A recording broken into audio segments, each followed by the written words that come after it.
ভোরের প্রথম সূর্যের নরম আলো তখন সদ্য পৃথিবীকে স্পর্শ করেছে।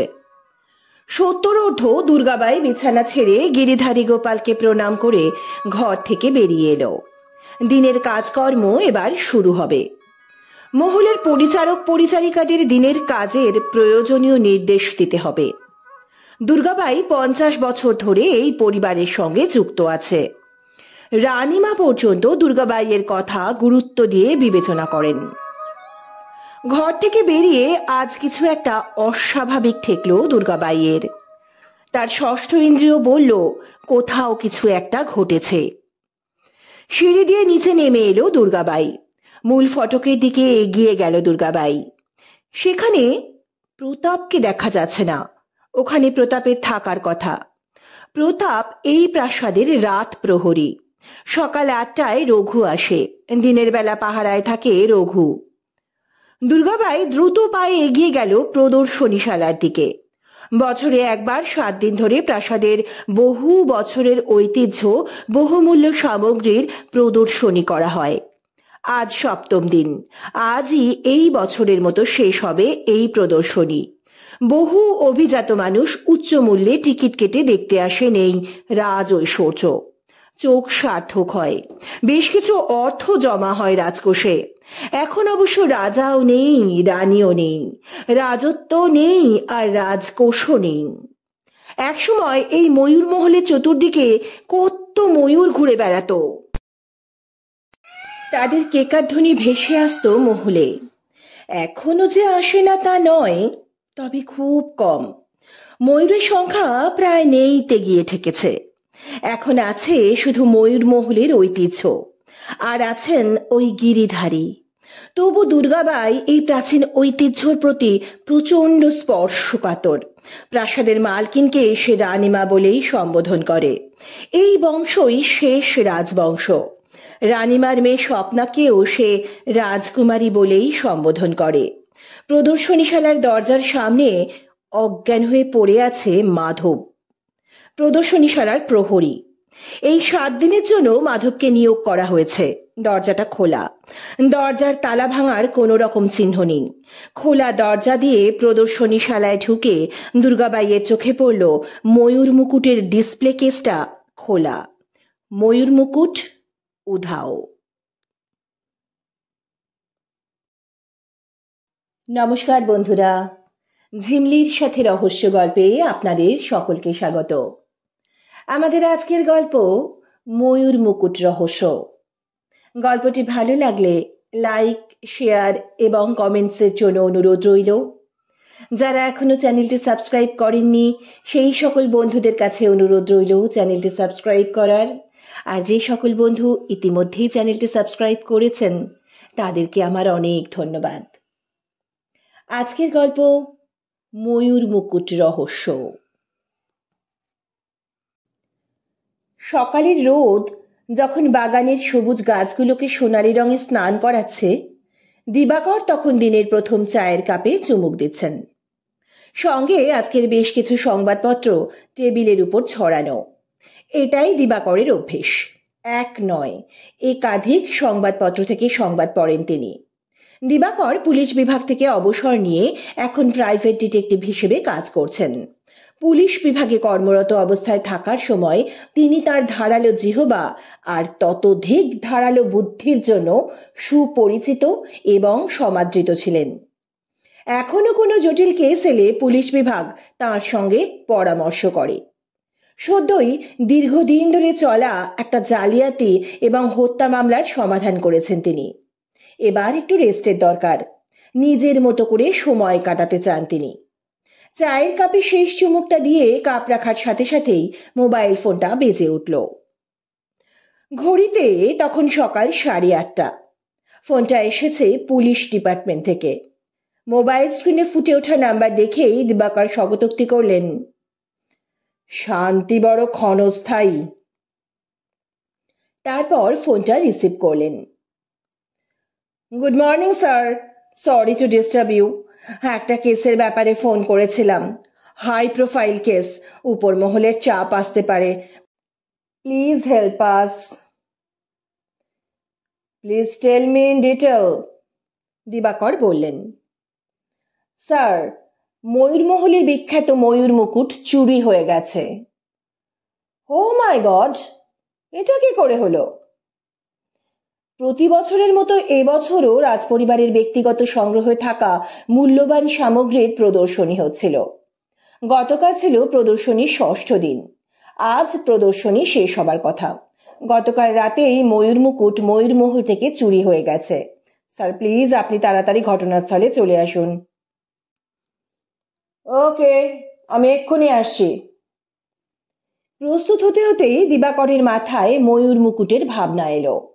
ময়ূর মুকুট এখানকার রাজ পরিবারের 1 শতাব্দীর বেশি সময়ের ঐতিহ্য বলে মনে করা হয়। ময়ূর মুকুটটিকে অত্যন্ত মূল্যবান কিছু রত্নের সমাহার বললে অত্যুক্তি করা হবে না। এই ময়ূর মুকুটের রত্নগুলো যেমন বহুমূল্য, তেমন দুষ্প্রাপ্যও বটে। আর একটি সুন্দর ময়ূরের পালক লাগানো আছে মুকুটে। এই পালকটিও নাকি শতাব্দী প্রাচীন। মুখে মুখে প্রচলিত আছে মুকুটটির বাজার মূল্য নাকি 50 কোটিরও বেশি, এবং মুকুটটি অভিশপ্ত। সকলের কাছে এই মুকুট থাকে না। মনে করা হয় ময়ূরমহলের গিরিধারী স্বয়ং এই মুকুট রক্ষা করেন।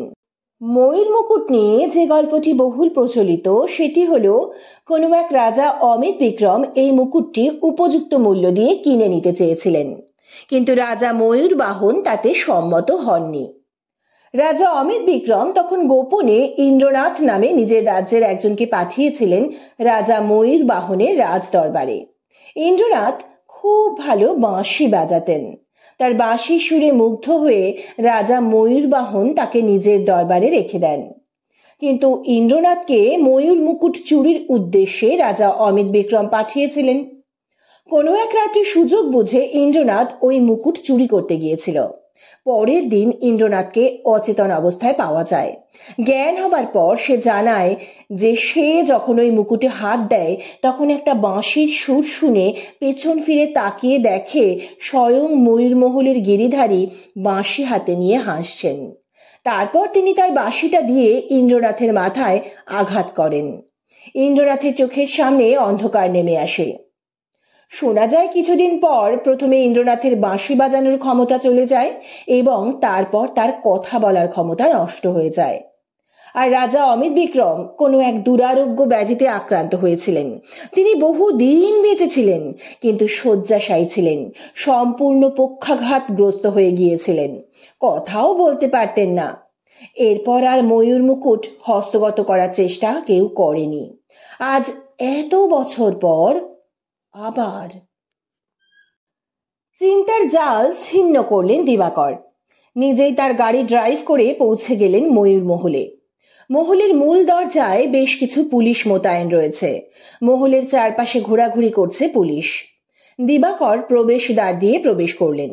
এখানে মূল প্রবেশ দ্বারটিতেও ময়ূরের নকশা করা। সবাই বলে ময়ূর দরওয়াজা।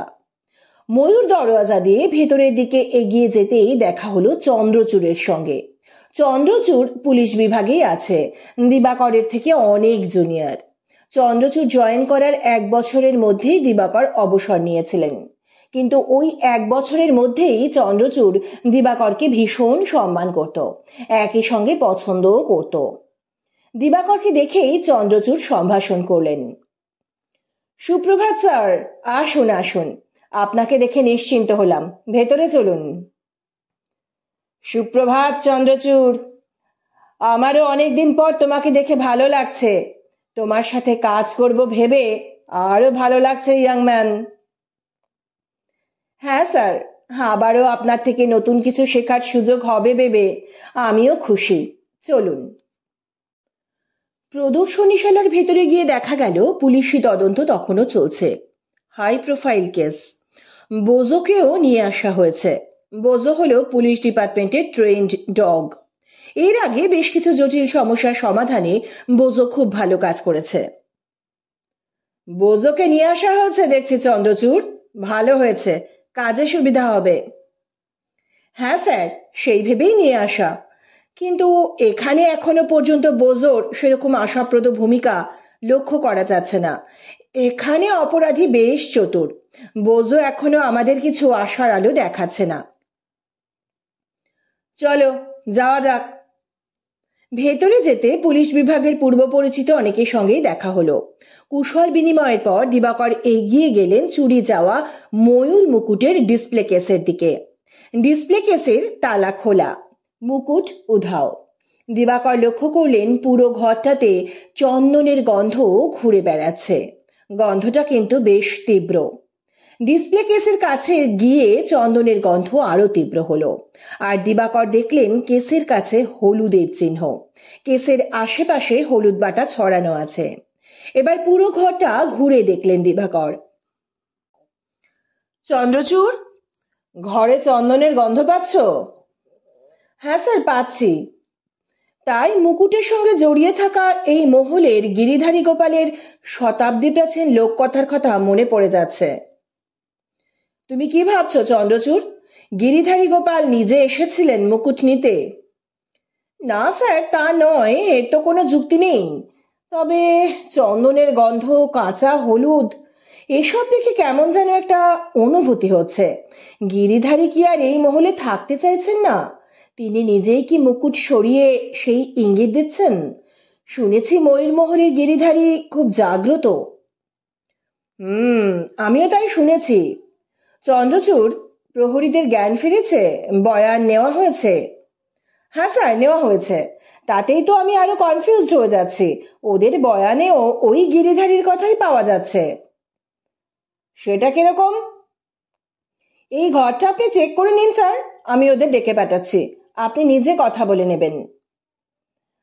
এই ঘরে সিসিটিভি ক্যামেরা আছে তো, সেটা চেক করব। দেখি যদি গিরিধারীর দর্শন পাওয়া যায়। আসুন স্যার।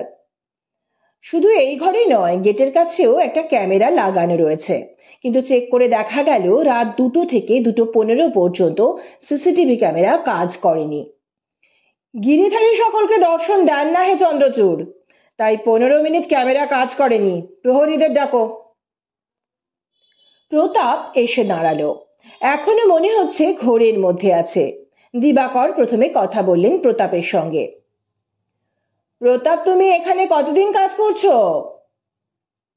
তা সে 18 বছর থেকে কাজে লেগেছি, এখন 32 হয়েছে।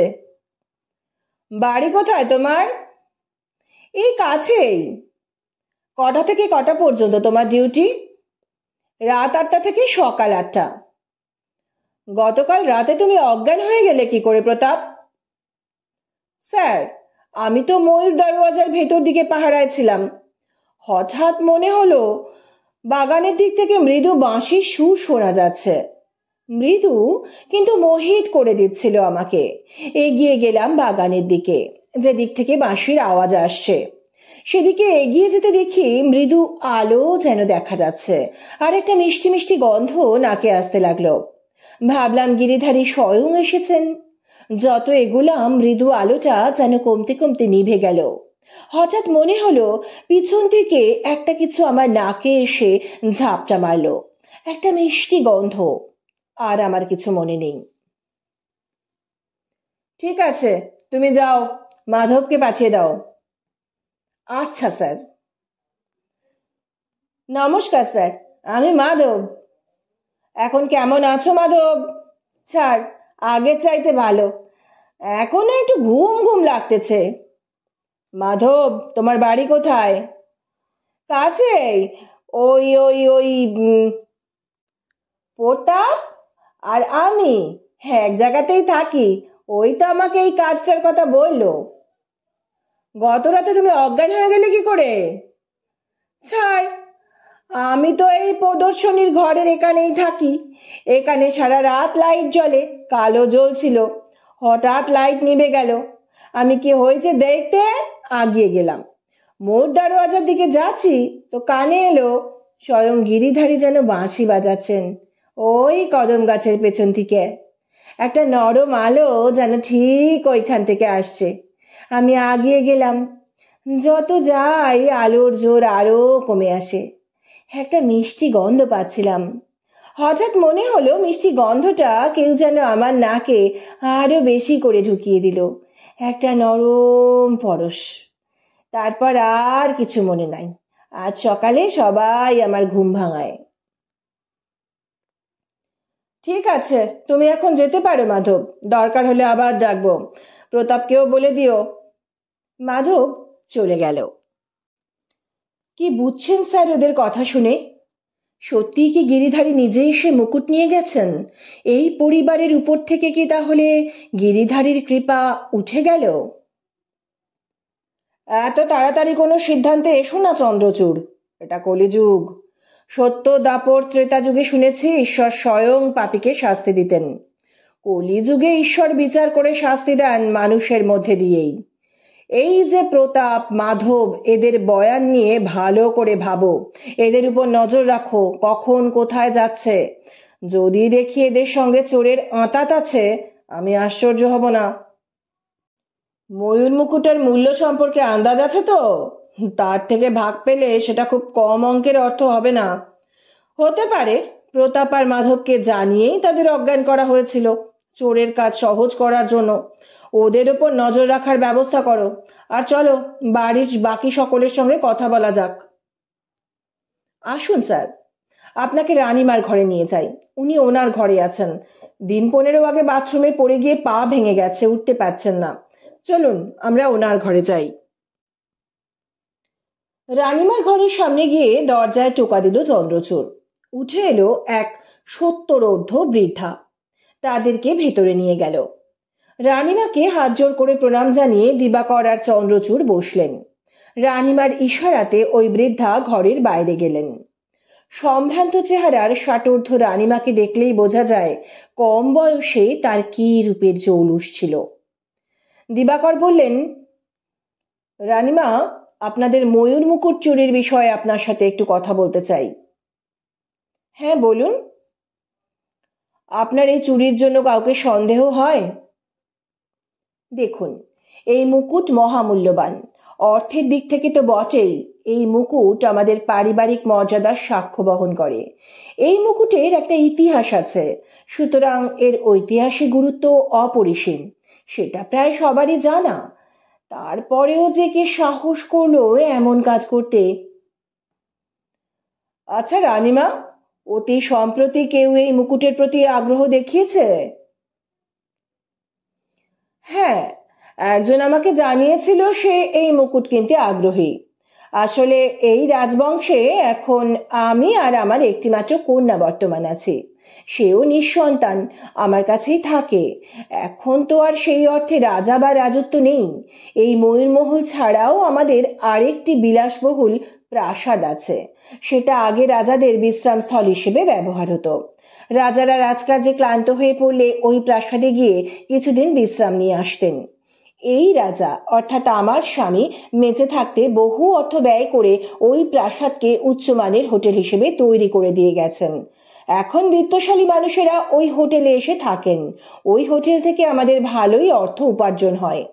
আমি ভেবেছি ময়ূরমহলকেও ওই রকম একটা হোটেলে রূপ দেব।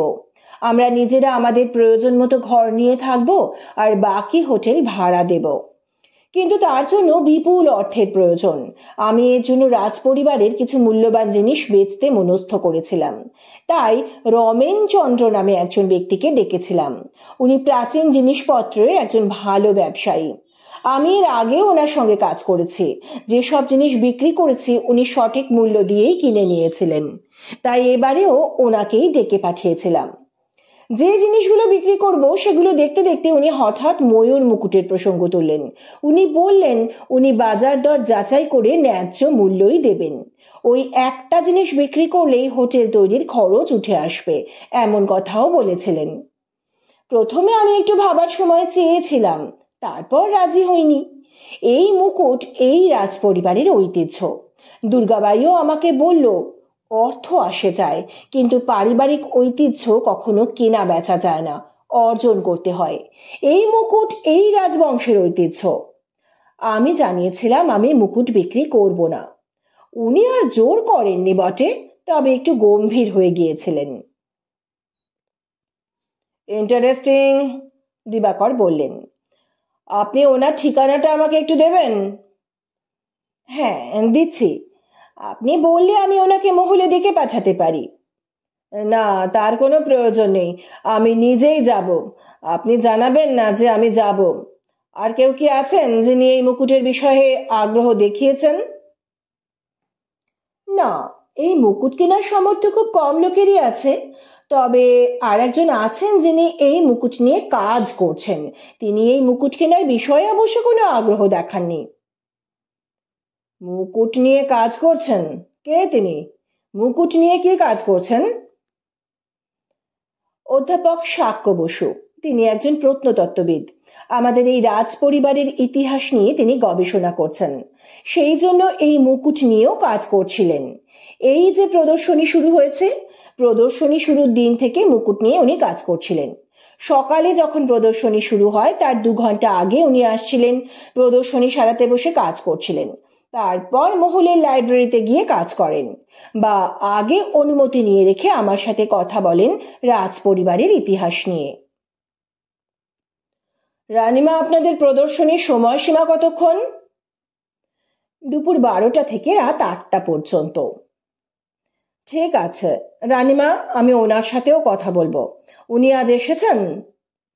হ্যাঁ, সকালে এসেছেন অন্য দিনের মতো। আজই তো প্রদর্শনীর শেষ দিন। পুলিশ জিজ্ঞাসাবাদ করে ওনাকে এখন থাকতে বলেছেন। ইনফ্যাক্ট পুলিশ কাউকেই মহল থেকে বেরোতে দেয়নি। রানীমা, আমাদের যিনি ঘরে নিয়ে এলেন উনি কি দুর্গাবাই? হ্যাঁ, ওই দুর্গাবাই। 50 বছরের বেশি এই পরিবারের সাথে জড়িয়ে আছে। আমি এই পরিবারের রানী হয়ে আসার আগে থেকেই দুর্গাবাই এই পরিবারে আছে। মাফ করবেন, আপনার কি মনে হয় মুকুট চুরিতে দুর্গাবাইয়ের হাত থাকতে পারে? না না, তা কি করে সম্ভব? এই রাজ পরিবারের ঐতিহ্য নিয়ে দুর্গাবাই খুবই স্পর্শকাতর। এই পরিবারের মর্যাদা কোনোভাবে ক্ষুণ্ণ হবে এমন কাজ দুর্গাবাই কখনো করবে না। ঠিক আছে রানীমা, এখন তাহলে আসি। আপনি যদি দুর্গাবাইকে বলে দেন তাহলে ওনার সাথে একটু কথা বলতে পারি। দুর্গাবাই, দুর্গাবাই! রানীমার ডাকে দুর্গাবাই এসে দাঁড়ালো রানীমার ঘরে। এনারা তোমার সঙ্গে কথা বলতে চান। আসুন, দুর্গাবাই বলল। দুর্গাবাই ওদের নিয়ে গেল পাশের কক্ষে। ওটা দুর্গাবাইয়ের ঘর। ঘরটা দেখে বোঝা যায় দুর্গাবাই এই পরিবারে কতটা সমাদৃত। ঘরের সজ্জা বলে দেয় দুর্গাবাই নিজেকে এই পরিবারের একজন সদস্য করে তুলতে পেরেছে। দুর্গাবাই, আপনি এই মুকুট চুরির ব্যাপারে কোনো আলোকপাত করতে পারেন? কি আর আলোকপাত করব? কণ্ঠস্বরে বিরক্তি স্পষ্ট। নিজেদের পরিবারের মর্যাদা নিজেরা রক্ষা না করলে কে করবে? বাইরের লোক তো থাকেই সুযোগের অপেক্ষায়। এই রাজ পরিবারের জিনিস কিনলে বলতে পারবে এটা ওই রাজ পরিবারের জিনিস, এটা বলে নিজেদের মর্যাদা বাড়াবে। আমার একদম পছন্দ নয় রাজ পরিবারের কোনো জিনিস বিক্রি হোক। এগুলো শুধু জিনিস নয়, এগুলোর মর্যাদা অর্থ দিয়ে পরিমাপ হয় না। তাহলে যারা এই পরিবারের জিনিস কিনতে আসে তাদের আপনি ভালো চোখে দেখেন না? মোটেই না। জিনিস কেনার নামে রাজ পরিবারের মর্যাদা কিনতে আসে ওরা। আচ্ছা, রাজকুমারী স্বপ্না কোথায়? ময়ূরমহলে এত বড় একটা ঘটনা ঘটে গেল, রাজকুমারীকে তো দেখছি না। রাজকুমারী ঘরে আছেন, আপনারা আসুন। দুর্গাবাইয়ের সঙ্গে রাজকুমারী স্বপ্নার ঘরে গেলেন দিবাকর আর চন্দ্রচূড়। যতই রাজবাড়ির মধ্যে কাজের প্রয়োজনে ঘোরাফেরা করছেন দিবাকর, ততই রাজমহল আর তার শিল্পকর্মগুলো তাকে মুগ্ধ করছে। রাজকুমারী স্বপ্নার ঘরে গিয়ে কিছুক্ষণ স্তব্ধ হয়ে গেলেন তিনি। রাজকুমারী নিজে যেন সৌন্দর্যের প্রতিমূর্তি। সৌন্দর্য আরো আকর্ষণীয় হয়ে উঠেছে তার চেহারায় বুদ্ধিমত্তার সংমিশ্রণে। তার সঙ্গে কথা বলে দিবাকর দেখলেন রাজকুমারীর কথাবার্তাও খুব মার্জিত। রাজকুমারী, ময়ূরমহলে একটা এত বড় দুর্ঘটনা ঘটে গেল, আপনাকে তো ঘটনাস্থলে দেখলাম না। হ্যাঁ, আমি ইচ্ছে করেই যাইনি। পুলিশের সঙ্গে সঙ্গে খবর দেওয়া হয়েছে। পুলিশ আসবে, তদন্ত করবে। ঘটনাস্থলে যত বেশি মানুষের আনাগোনা হবে ততই প্রমাণ নষ্ট হবে, এ কথা ভেবেই যায়নি। কথা বলতে বলতেই দিবাকর দেখে নিচ্ছিলেন রাজকন্যার সাজসজ্জা। খুব সাধারণ, কানে সোনার রিং, হাতের দাঁতের মতো সাদা হাতে সোনার বালা, আর গলায় সোনার চেন। সোনার চেনের লকেটটার দিকে কয়েক মুহূর্তের জন্য চোখ আটকে গেল দিবাকরের। লকেটের প্যাটার্নটা ময়ূরের। ময়ূরের নকশাটা বেশ জটিল, সঙ্গে খুব সুন্দর সূক্ষ্ম ডিজাইন করা আছে। দিবাকর দ্রুত চোখ সরিয়ে নিলেন। অনেকেই বলছেন স্বয়ং গিরিধারী এসে মুকুটটি নিয়ে গেছেন। আপনি কি এই কথা বিশ্বাস করেন? দিবাকর জানতে চাইলেন। হ্যাঁ, আমি বিশ্বাস করি ঈশ্বর মানুষের মধ্যেই বাস করেন। তাঁর লীলা তিনি মানুষের মাধ্যমেই প্রকাশ করেন। রাজকুমারী, আপনি কি এমন কিছু জানেন যা এই তদন্তে সাহায্য করতে পারে? এখনো পর্যন্ত না। জানলে আমি আপনাকে অবশ্যই জানাবো। শুনেছি আপনাদের ময়ূর মুকুটটি নাকি অভিশপ্ত। হ্যাঁ, আমিও শুনেছি। ওই মুকুট নাকি আমাদের বংশের মানুষ ছাড়া অন্য কারো কাছে থাকে না। তাহলে হিসেব মতো ওই মুকুট আমাদের বংশেই থাকবে, তাই না? বলে রাজকন্যার মুখে একটা হালকা হাসি রেখা ফুটে উঠেই মিলিয়ে গেল। অদ্ভুত শান্তভাবে রাজকুমারী কথোপকথন সারলেন। মুকুটের জন্য যতটা উতলা হওয়ার কথা তাকে দেখে ততটা মনে হলো না। ধন্যবাদ জানিয়ে উঠে এলেন দিবাকর, সঙ্গে চন্দ্রচূড়। স্যার, এবার কোথায় যাবেন? প্রফেসর শাক্য বসু শুনলাম ময়ূর মহলেই আছেন, ওনার সাথে কথা বলে নি? প্রফেসর লাইব্রেরিতে আছেন, ডেকে পাঠাচ্ছি স্যার। দরকার নেই, আমি নিজেই যাচ্ছি। লাইব্রেরিটা কোন দিকে? চলুন স্যার, নিয়ে যাচ্ছি, ওটা একতলায়। আমিও যাব। লাইব্রেরিতে এক ব্যক্তিকে দেখা গেল যিনি একটা পুরনো বই নিয়ে পড়ছিলেন। পুলিশের ধরাচূড়া চন্দ্রচূড় আর সঙ্গে দিবাকরকে দেখে বইটা টেবিলে রেখে উঠে দাঁড়ালেন। বসুন প্রফেসর, আপনার সঙ্গে কথা আছে। প্রফেসর পুনরায় বসে পড়লেন। চন্দ্রচূড়ও বসল। দিবাকর লাইব্রেরিটা একটু ঘুরে দেখলেন। লাইব্রেরিতে পুরনো বইয়ের সংগ্রহই বেশি, তবে তার সঙ্গে নতুন বইয়ের সংযোজন বলে দেয় এই পরিবারের এই প্রজন্মের মানুষও বইতে আগ্রহ রাখেন। দিবাকর বসলেন। নমস্কার প্রফেসর বসু। রানীমার কাছে শুনলাম আপনি এই রাজবংশের ইতিহাস নিয়ে গবেষণা করছেন। জানতে ইচ্ছে করছে এই রাজবংশের ইতিহাস আপনাকে আকর্ষণ করলো কেন? এর সাথে অবশ্য ময়ূর মুকুট চুরির কোনো সম্পর্ক নেই, কৌতূহল আর কি। আসলে কি জানেন, প্রফেসর বসু বলতে শুরু করলেন, ভারতের বিভিন্ন রাজবংশ, তাদের ঐতিহ্য, সেই সময়ের শিল্প, সংস্কৃতি, খাদ্যাভ্যাস, অর্থাৎ সম্পূর্ণ জীবনযাত্রা এখন সমগ্র পৃথিবীতে বিভিন্ন ক্ষেত্রে আলোচনার বিষয়বস্তু। আমি নিজে একজন ভারতীয় হয়ে এই নিয়ে শুধু গর্ববোধ করি তাই নয়, ভারতের রাজবংশ নিয়ে আরো গভীরভাবে কাজ করতে চাই। এই রাজবংশের এটাই শেষ প্রজন্ম, তাই এই রাজবংশের ইতিহাস নিয়েই কাজ করছি। না হলে ভবিষ্যতে হয়তো এই বংশের কত কিছু অজানা থেকে যাবে। আচ্ছা প্রফেসর, রাজকুমারী স্বপ্নার বিষয়ে আপনি কিছু জানেন? উনি কি নিঃসন্তান? হ্যাঁ, ওনার জীবনটা খুবই দুঃখের। এক রাজ পরিবারে ওনার বিয়ে হয়েছিল।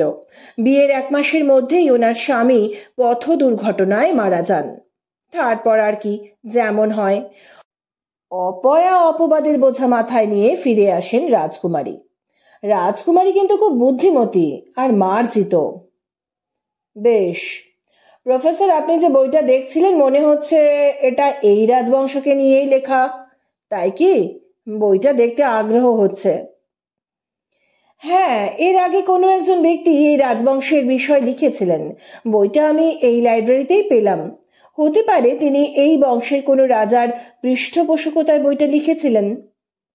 বইটা দিবাকরের দিকে এগিয়ে দিতে দিতে শাক্য বসু বললেন। বইটার পাতা উল্টে দেখতে দেখতে দিবাকর সেই পাতায় চলে এলেন যে পাতাতে ওর চোখের সামনে শাক্য বসু পেজ মার্ক করে বইটা বন্ধ করেছিলেন। পেজ মার্ক অনুসরণ করে সেই পাতাটা খুলতেই দিবাকরের চোখে পড়ল ওই পাতাতে ময়ূর মুকুট নিয়ে বিস্তারিত লেখা আছে। দিবাকর আবার বললেন, প্রফেসর, রানীমার কাছে শুনলাম প্রদর্শনীর দিনগুলোতে আপনি সকালে 2 ঘন্টা আগে এসে ময়ূর মুকুট নিয়ে গবেষণা করছিলেন। আপনি কি এই মুকুট চুরির ব্যাপারে কোনো আলোকপাত করতে পারেন? না, সেটা বলতে পারবো না, তবে এই মুকুটটিকে বলা হয় অভিশপ্ত মুকুট। এই মুকুট নাকি এই বংশ ছাড়া অন্য কোথাও থাকে না। এই কথায় এই অঞ্চলে সবাই জানে। এই অঞ্চলের কেউ ওই মুকুটে হাত দিতে সাহস করবে বলে মনে হয় না। যে চুরি করেছে হতে পারে সে বাইরের লোক, যে মুকুটের অভিশাপের কথা জানে না। আচ্ছা, আপনি যে ময়ূর মুকুট নিয়ে গবেষণা করছেন, এর মধ্যে বিশেষ কি জানতে পারলেন? যদি আপত্তি না থাকে, যদি আমাদের সঙ্গে শেয়ার করেন। আমি মূলত ময়ূর মুকুটের ময়ূরের পালকটি নিয়ে খুব আগ্রহী ছিলাম। সত্যি পালকটি শতাব্দী প্রাচীন কিনা তা বুঝলেন। দেখলাম সত্যি পালকটি শুধু প্রাচীন নয়, এখন পালকটিকে খুবই মূল্যবান বলা চলে। কারণ এত পুরনো ময়ূরের পালক সচরাচর দেখা যায় না। মুকুটের মূল্য সম্পর্কেও গুজব শুনেছি। ওটার বর্তমান মূল্য নাকি 50 কোটির কাছাকাছি। মুকুটটি দেখে মনে হলো গুজব নয়, হতেই পারে। কারণ মুকুটের প্রতিটি পাথর এখন দুষ্প্রাপ্য। আরো কিছুক্ষণ সাক্ষ্য বসুর সঙ্গে কথা বলে দিবাকর আর চন্দ্রচূড় লাইব্রেরি থেকে বেরিয়ে এলেন। দিবাকর বললেন, চলো মহলের আশপাশটা একটু দেখা যাক। মহলের চারপাশে রয়েছে বিস্তৃত বাগান। সবুজের সমারোহে চোখ বড় আরাম পায়। এখনো এত বিস্তৃত সবুজ বাগান আছে, কি বলো চন্দ্র? হ্যাঁ স্যার, শুনেছি আগে এইসব জমি এই রানীমাদের ছিল। তখন খুব ময়ূর ঘুরে বেড়াতো এই জঙ্গলে। যখন তখন, বিশেষ করে বর্ষায়, ময়ূরের কেকাধ্বনিতে মুখরিত হতো অরণ্য। বর্ষায় ময়ূরের পেখম তুলে নাচ এখানে অতি সাধারণ দৃশ্য ছিল। সময়ের সঙ্গে সঙ্গে সব হারিয়ে গেছে। শোনা যায় এখানকার ময়ূরদের ভালোবেসেই রাজা ময়ূর মহল তৈরি করেছিলেন। তৈরি হয়েছিল ময়ূর মুকুট, আর ময়ূরের পালক মাথায় গিরিধারী হয়েছিলেন রাজবংশের আরাধ্য দেবতা। শুনতে শুনতে যেন বিভোর হয়ে গেছিলেন দিবাকর। চমক ভাঙল চন্দ্রচূড়ের কথায়। চলুন স্যার, এবার যাওয়া যাক। হ্যাঁ চলো বলে পেছন ফিরে যখন দুজনে ওই সবুজ বনানী থেকে বেরিয়ে আসছেন, দিবাকরের মনে হলো দূর থেকে যেন ময়ূরের কেকাধ্বনি ভেসে এলো। এতক্ষণ ময়ূরের গল্প শুনে কান বাজছে বোধ হয়। চন্দ্রচূড়ের দিকে ঘুরে দেখলেন তার মুখেও যেন বিস্ময় খেলা করছে। কাজের মধ্যে কখন যেন বেলা দুপুরের দিকে গড়িয়ে গেছে। দিবাকর বললেন, চন্দ্র, আজ আমি বাড়ির দিকে এগোই। তোমাদের তদন্ত কতদূর এগোলো আমাকে পরে জানিও।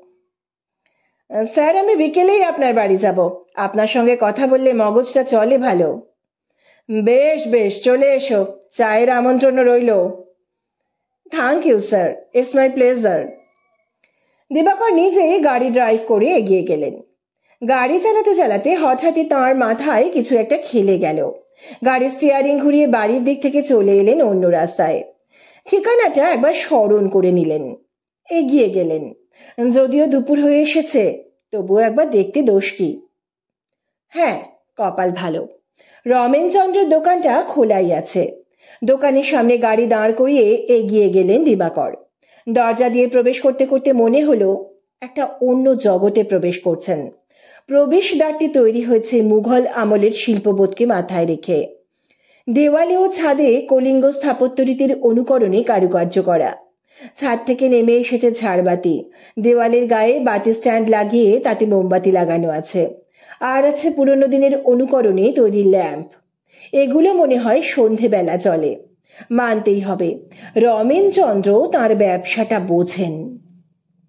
এই দুপুরবেলাতেও দোকানের ভেতরে একটা আলো আঁধারি পরিবেশ তৈরি করেছেন। দোকানের ভেতরে পুরনো দিনের আসবাবপত্র, আলমারি, ছবি, মূর্তি থেকে কাপ প্লেট, বাটি সবই দোকানের পরিচয় বহন করছে। দিবাকর দোকানের ভেতরে যেতেই একজন স্মার্ট, গুড লুকিং জেন্টলম্যান দিবাকরকে অভ্যর্থনা জানালো। আসুন স্যার, আসুন, বলুন আপনাকে কি ধরনের জিনিস দেখাবো। দিবাকর নিজের পরিচয় এবং আসার উদ্দেশ্য গোপন করে গেলেন। বললেন, এই দোকানের মালিক রমেনচন্দ্র তো? আমি তার সঙ্গে কথা বলতে চাই। আমি রমেনচন্দ্র স্যার, বলুন কি দেখাবো। আমি একটা আংটি নেব। আংটিটার শৈল্পিক মূল্যের সঙ্গে সঙ্গে ঐতিহাসিক মূল্যও যেন থাকে। আপনি বসুন স্যার, আমি দেখাচ্ছি। রমেনচন্দ্র আলমারি থেকে একটা চওড়া বাক্স বার করলেন। সেটাতে শুধু আংটিই আছে, বিভিন্ন ধরনের আংটি, দামি পাথর সেট করা আর তেমনই সূক্ষ্ম কাজ, চোখ ফেরানো দায়। মিস্টার চন্দ্র, এর মধ্যে কোন আংটির ঐতিহাসিক মূল্য কি? আমি এমন আংটি চাইছি যেটা কোনো রাজ পরিবার থেকে এসেছে। ঠিক আছে স্যার, আপনি আমাকে কটা দিন সময় দিন, আমি আপনাকে একদম অরিজিনাল রাজ পরিবারের আংটি এনে দেব, প্রমাণ সমেত। আপনার ফোন নাম্বার আমাকে দিন আর আমি আপনাকে আমার কার্ড দিচ্ছি। বলে রমেনচন্দ্র নিজের বুক পকেট থেকে একটা কার্ড বার করলেন। সেই সময় আর একটা কাজ ওনার বুক পকেট থেকে পড়ে গেল দিবাকরের পায়ের সামনে। দিবাকর নিচু হয়ে সেটা কুড়িয়ে রমেনচন্দ্রর হাতে দিতে গিয়ে দেখলেন ওটাও রমেনচন্দ্রেরই কার্ড।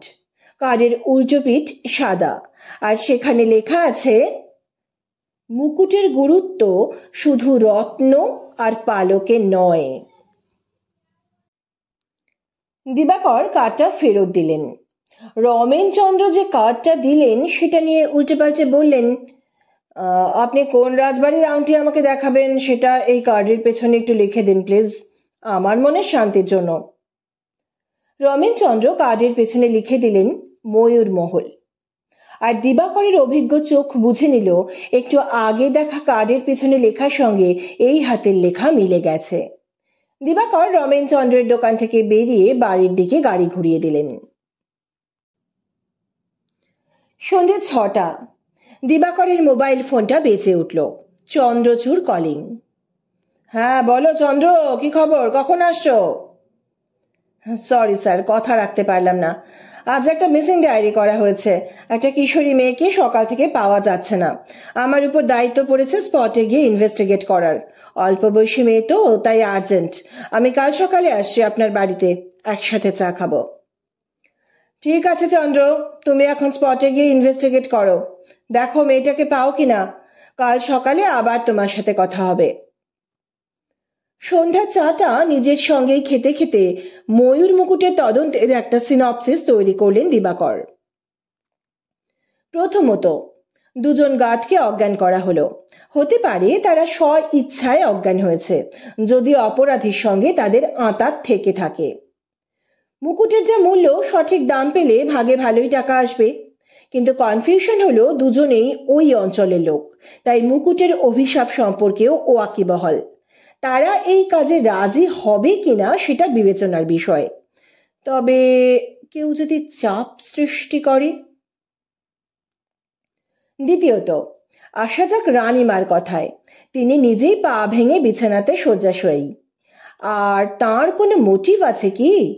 হোটেল তৈরির জন্য অনেক টাকা প্রয়োজন, কিন্তু নিজের জিনিস চুরির প্রয়োজন আছে কি?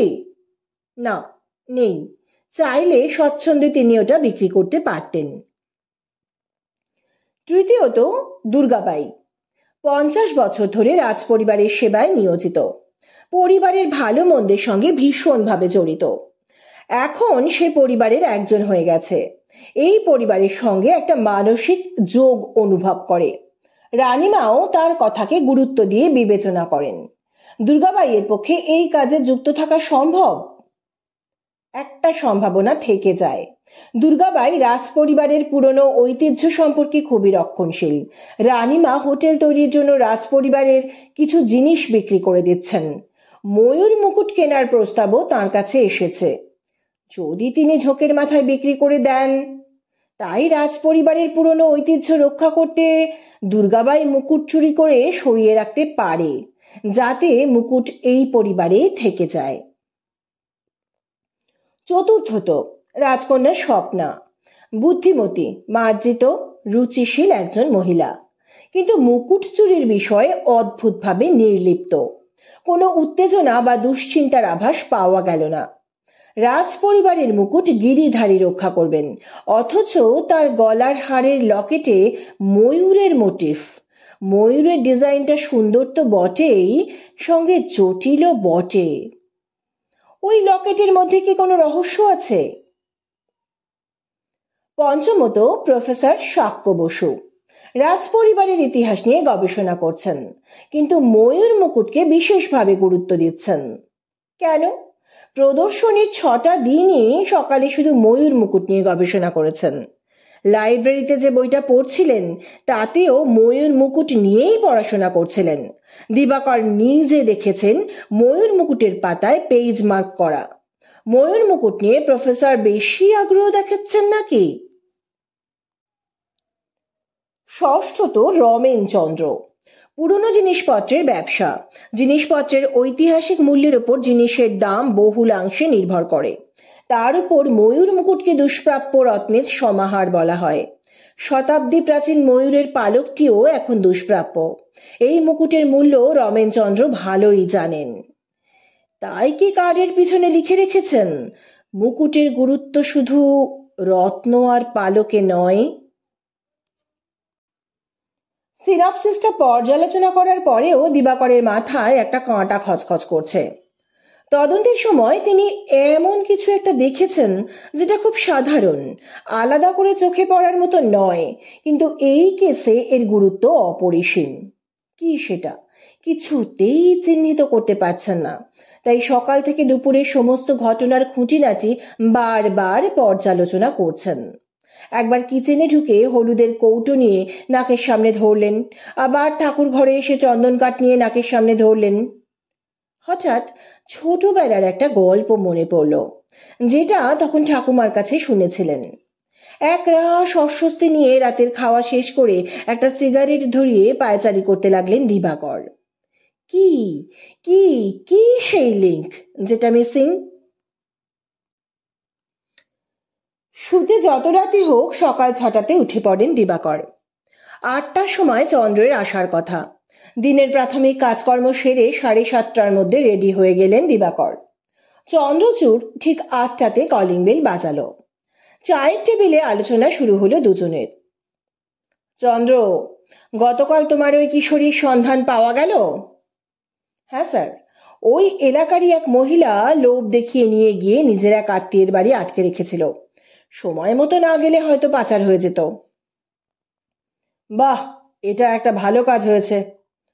চন্দ্র, গতকাল ময়ূর মুকুটের জন্য যাদের ইন্টারোগেট করা হয়েছে তাদের কোথাও যেতে বারণ করা হয়েছে তো? হ্যাঁ স্যার। অপরাধী কিন্তু খুব চালাক। আমাদের পুলিশ কুকুর বোঝো ওকে চিহ্নিত করতে পারলো না। আর কিভাবে চাবি খুলেছে দেখেছেন? হ্যাঁ, একেবারে নিখুঁত, কোনো হাতের ছাপ নেই। চাবি দিয়ে যখন খুলেছে, আমার ধারণা বাইরের লোকের কাজ এটা নয়। হঠাৎ দিবাকর লাফিয়ে উঠলেন। চলো তো চন্দ্র, ময়ূরমহল যাব, কুইক। ময়ূরমহলে পৌঁছে দিবাকর দ্রুত ছুটলেন লাইব্রেরির দিকে। গেটে শুধু জেনে নিলেন এই লাইব্রেরি থেকে বই বাইরে নিয়ে যাবার অনুমতি আছে কিনা। জানলেন বই বাড়ি নিয়ে যাবার অনুমতি নেই, এখানে বসেই পড়তে হয় লাইব্রেরিতে। লাইব্রেরিতে গিয়ে গতকালের ওই রাজপরিবারের ইতিহাস সম্পর্কে যে বইটা সাক্ষ্য বসু পড়ছিলেন সেই বইটা খুঁজতে শুরু করলেন। চন্দ্রচূড়ও দিবাকরকে দেখে খুঁজতে লাগলো ওই বই। অল্প সময়ের চেষ্টায় পাওয়া গেল, আর দিবাকর খুলে ফেললেন ময়ূর মুকুট সম্পর্কে লেখা ওই পাতাটা। সেখানে তিনি নিজের অভীষ্ট বস্তুটি পেয়ে হৃষ্ট চিত্তে চন্দ্রচূড়কে বললেন, চলো হে চন্দ্র, একটু জঙ্গলে ঘুরে আসি। কাল রাতে ভালো ঘুম হয়নি, মাথাটা ধরেছে। রাজবাড়ির পাশের জঙ্গলে দুজনে হাঁটতে লাগলেন। দিবাকরকে বেশ খুশি খুশি লাগছে। জঙ্গলে কত বিচিত্র পাখির ডাক, বেশ ভালো লাগছে। চন্দ্রচূড় হঠাৎ দিবাকরের দৃষ্টি আকর্ষণ করে বলল, স্যার, ওই পাখিটা চেনেন? আরে আরে, ওটা কি, দেখুন তো স্যার। দিবাকর ভালো করে দেখে বললেন, গিরিধারী বোধহয় প্রসন্ন হয়েছেন। চলো, এখনো দুটো কাজ বাকি, হয়ে গেলে আজ সন্ধেবেলা সবাই রাজবাড়ির বৈঠকখানায় জড়ো হব, সবাইকে জানিয়ে দেবে। এখন চলো, কাজ দুটো সেরে নি। সন্ধেবেলা সকলেই রাজবাড়ির বৈঠকখানায় জড়ো হয়েছেন। রানীমাকে হুইল চেয়ারের সাহায্যে নিয়ে আসা হয়েছে। দিবাকরের আসতে একটু দেরি হয়ে গেল। সকলকে অপেক্ষা করানোর জন্য মার্জনা চেয়ে দিবাকর বললেন, এই মুকুট চুরির বিষয়ে সকলের সঙ্গেই একটু আলোচনা আছে, তাই সকলকে একসঙ্গে জড়ো হতে বললাম। মুকুট চুরির ধরন দেখে এটা সবাই বুঝতে পারছি যে এই চুরি হঠাৎ করে ঝোঁকের মাথায় কেউ করেনি। রীতিমতো পরিকল্পনা করে এই অপরাধ করা হয়েছে। এ বিষয়ে আপনাদের কার কি মত অবশ্যই জানাবেন। প্রথমে আমার কথা বলি। প্রথমে আসছে মহলের গার্ডদের কথায়। ওরা দুজনেই বাঁশির সুর শুনেছিল, নরম মৃদু আলো দেখেছিল, মিষ্টি গন্ধ পেয়েছিল। আমার একবার মনে হয়েছিল ওরা এই ষড়যন্ত্রের অংশীদার হতে পারে, কিন্তু পরে আমার এই চিন্তা ভুল বলে প্রমাণিত হয়। অপরাধী মোবাইলে কৃষ্ণের বাঁশির সুর মৃদু সুরে বাজিয়েছিল। ওই মৃদু আলো মোবাইল থেকেই এসেছিল। প্রতাপ যখন এগিয়ে যায় মোবাইল পকেটে ঢুকিয়ে ক্লোরোফর্ম লাগানো রুমাল ওর নাকে চেপে প্রতাপকে অজ্ঞান করা হয়। তাই প্রতাপ মিষ্টি মিষ্টি গন্ধ পেয়েছিল। প্রতাপকে অজ্ঞান করে অপরাধী জঙ্গল থেকে প্রাসাদের দিকে একটু এগিয়ে এসে আবার একই কায়দায় মাধবকে অজ্ঞান করে। সে জানতো প্রদর্শনীশালার সামনের আলোর সুইচ কোথায়, সেটা অফ করে মহলের মূল ফটক প্রদর্শনীশালার সামনে এবং ভিতরেও সিসিটিভি ক্যামেরা ওই নির্দিষ্ট সময়ের জন্য বন্ধ করে দিয়েছিল। এছাড়া তার সাথে ছিল মাস্টার কি, সেটা সে বেশ কিছু টাকা খরচ করে বানিয়েছিল। সেটা ব্যবহার করে প্রদর্শনীশালার দরজা আর ময়ূর মুকুটের ডিসপ্লে কেসের তালা খুলে ফেলে এবং মুকুটটি আত্মসাৎ করে। তার আগে অবশ্য মিষ্টি চন্দনের গন্ধ ছড়িয়ে দিতে ভোলেনি, আর ছড়িয়ে দিয়েছিল কাঁচা হলুদ বাটা। চন্দনের গন্ধের সঙ্গে একটা পুরনো দিনের গল্প জড়িয়ে আছে, এটা আমি ঠাকুমার কাছে শুনেছি। সেই গল্প অপরাধ ঘটানোর সময় অপরাধী চন্দন আর হলুদ ব্যবহার করেছিল কুকুরকে ধোঁকা দেওয়ার জন্য, কারণ অত্যন্ত তীব্র গন্ধের সামনে কুকুর কনফিউজড হয়ে যায়। রাজকুমারী, আমি আপনাকেও সন্দেহের চোখে দেখেছিলাম। মুকুট চুরির বিষয়ে আপনাকে নিরাসক্ত দেখে আর আপনার গলার ময়ূর লকেট দেখে একবার মনে হয়েছিল লকেটের যে জটিল গড়ন, আসলে লকেটের রূপে ওটা কোনো চাবি কিনা। এরপর আসি দুর্গাবাইয়ের কথায়।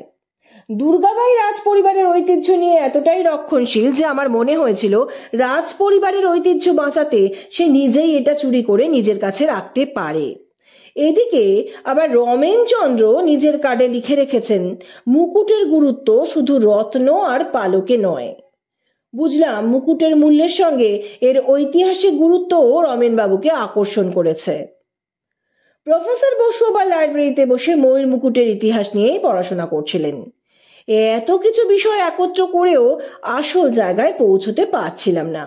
কেবল মনে হচ্ছিল আমার চোখ এমন কিছু দেখেছে যেটা জরুরি, কিন্তু আমার মন সেটাকে তখন দেখেনি।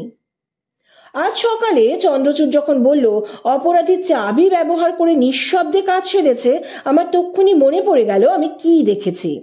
তাড়াতাড়ি রাজমহলের লাইব্রেরিতে এসে রাজমহলের ইতিহাসের বইটা খুললাম, আর ময়ূর মুকুটের ইতিহাস লেখা পাতাতে সেই বুকমার্কটা পেয়ে গেলাম যেটা সেদিন প্রফেসর বসু আমার সামনেই লাগিয়েছিলেন।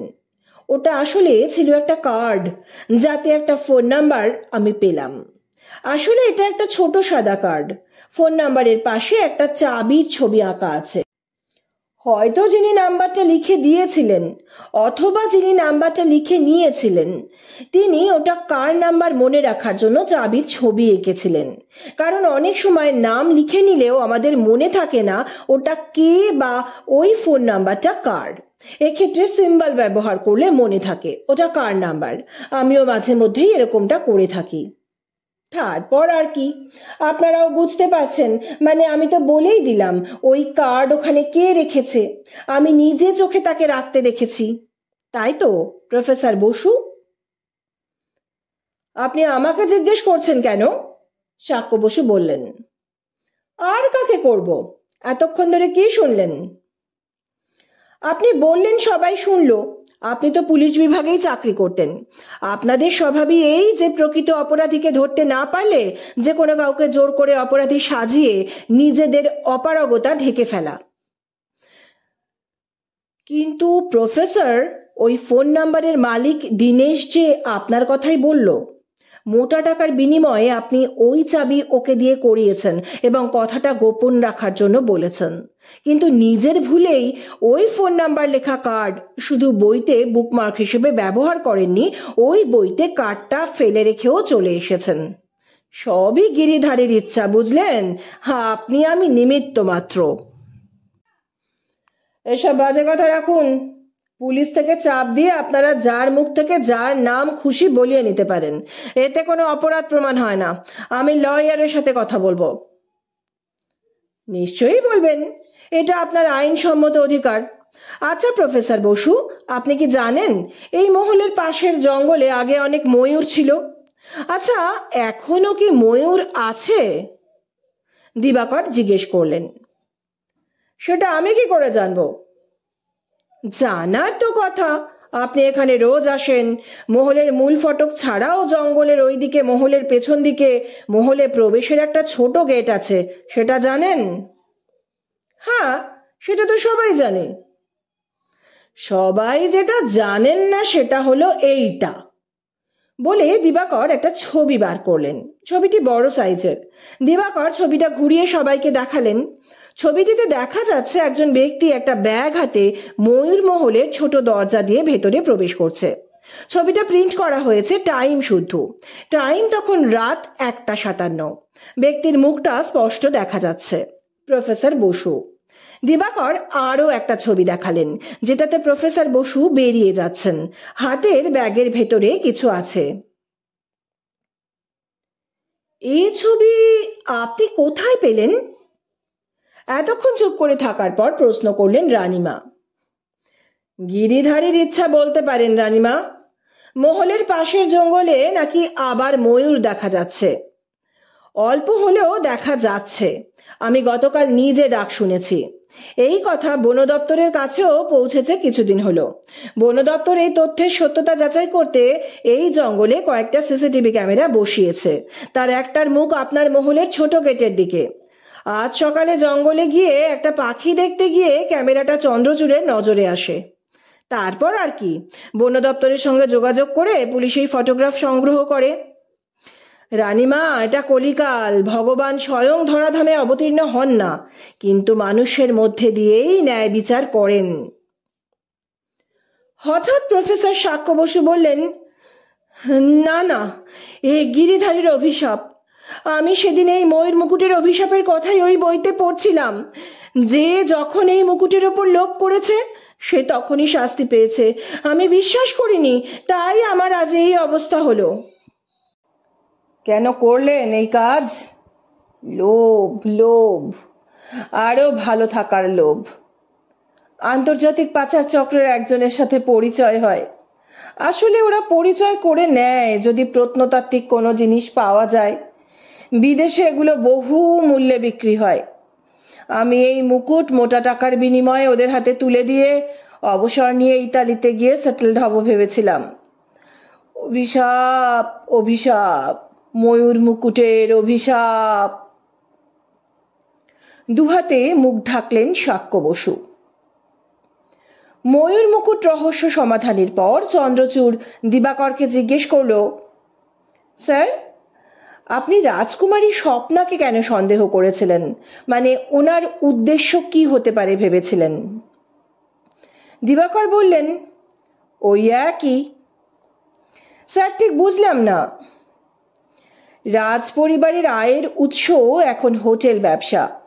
রানীমা আরও একটা হোটেল খুলবেন ভাবছেন, কিন্তু রানীমার পর একা রাজকুমারীর পক্ষে কেবলমাত্র মাইনে করা কর্মচারীদের ভরসায় এত বড় দুটো হোটেল চালানো অসম্ভব না হলেও খুব কষ্টকর।